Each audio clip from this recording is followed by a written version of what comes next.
সবচেয়ে বড় কথা হচ্ছে ভাইয়া, যারা দর্শক সিনেমাটা দেখছে তাদের মাঝখানে আমরা 90% মানুষের কাছ থেকে পজিটিভ পাচ্ছি।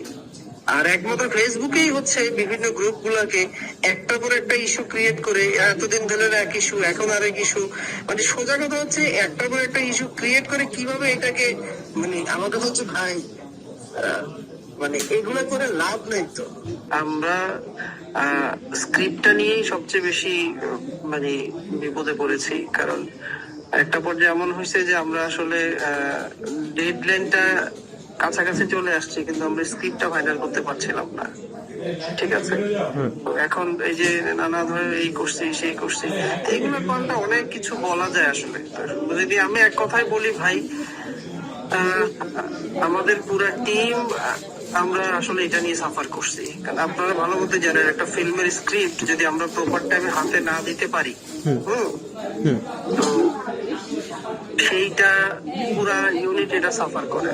ঠিক আছে, এখন আপনি একটা জিনিস লিখে যদি বলেন যে ভাই এটা আমি বেস্ট দিলাম, তাহলে তো হবে না। ঠিক আছে, আপনি যদি বলেন যে আপনারে সিন টু সিন পরে পরে আমি বলবো, তারপর আপনি বাসা থেকে লিখে তারপরে দিবেন, এটা হয় সিনেমার স্ক্রিপ্টে? আপনাকে তো সময় দিতে হবে। উনি যেভাবে বলেছে, এটা ঠিক না।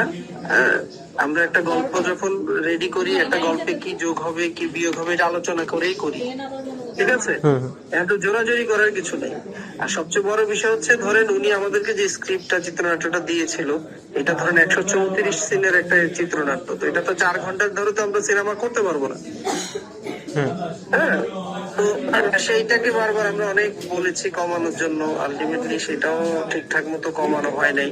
হ্যাঁ, তো তার পরবর্তীতে যে সংলাপ বা যে জায়গাগুলো, সেইগুলোতে আমরা প্রচুর অবজারভেশন দিয়েছি। তো এখন আপনারা যদি আমি বসতেই না পারি, আপনাকে ফোনে ফোনে আমি একটা সিনেমার স্ক্রিপ্ট কোনোভাবেই সম্ভব না, তাই না?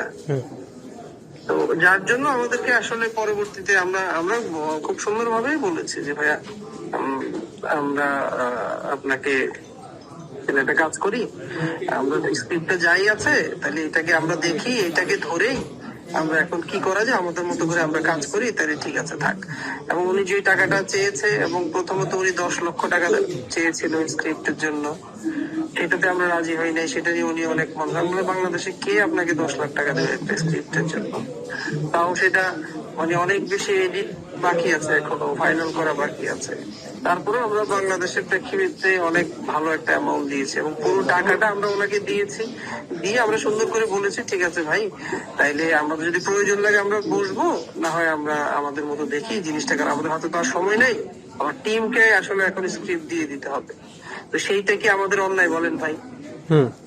আমরা তো এমন না যে ওনাকে ফাঁসিয়ে বা ইয়ে করে এরকম কিছু করেছি, তাও না। ঠিক আছে, আমরা সুন্দরভাবে বলেছি। তারপরে ধরেন এই স্ক্রিপ্টটা, এখন এত বড় স্ক্রিপ্ট তো আমার কোনোভাবেই করা সম্ভব না, না আমাকে তো ছোট করতেই হবে। তো পরবর্তীতে আমার অন্য টিমকে নিয়ে আমাকে সেটা ছোট করতে হয়েছে, কিছু করার নেই।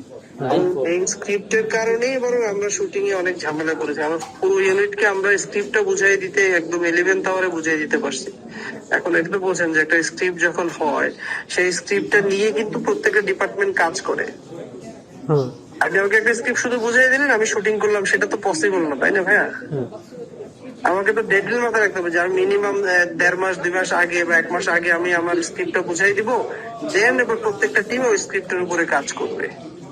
ঠিক আছে, আলটিমেটলি 3য় সপ্তাহে কিন্তু বাংলাদেশের 90% হলে কিন্তু এখন প্রিন্সই চলছে। কেন চলছে ভাই? আমি কি বলেছি যে মানে প্রিন্স আপনি 3য় সপ্তাহে নেন? এখন তো আরো অন্য সিনেমাগুলো আছে, কেন নিচ্ছে না?